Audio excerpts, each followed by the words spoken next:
بسم اللہ الرحمن الرحیم۔ جب تعلیم کا بنیادی مقصد نوکری ہو تو معاشرے میں نوکر ہی پیدا ہوتے ہیں، رہنما نہیں۔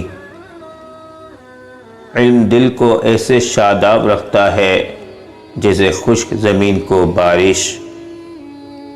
تعلیم سے زیادہ ہمارا رویہ اہم ہوتا ہے، کیونکہ بعض اوقات ہماری تعلیم ناکام ہو جاتی ہے اور رویہ ہی معاملات سدھارتا ہے۔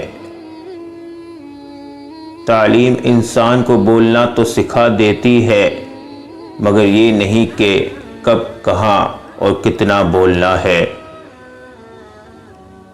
جس گھر میں تعلیم اور نیک ماں ہو، وہ گھر تہذیب اور انسانیت کی یونیورسٹی ہے۔ علم کی سب سے بڑی دشمن جہالت نہیں، بلکہ سب کچھ معلوم ہونے کی خوش فہمی ہے۔ آداب انسان کو اخلاق کی بلندیوں تک لے جاتا ہے، لیکن علم نہیں، کیونکہ علم تو شیطان کے پاس بھی بہت تھا، لیکن آداب نہیں۔ زندگی مسلسل امتحان ہے، یہاں 10 بار گرنے کے بعد 11ویں بار اٹھ جانے کا نام ہی کامیابی ہے۔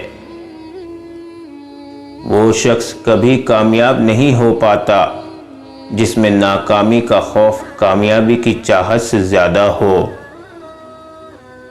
آپ تعلیم پر پورا دھیان دیں، اپنے آپ کو عمل کے لیے تیار کریں، یہ آپ کا پہلا فرض ہے۔ ہماری قوم کے لیے تعلیم زندگی اور موت کا مسئلہ ہے۔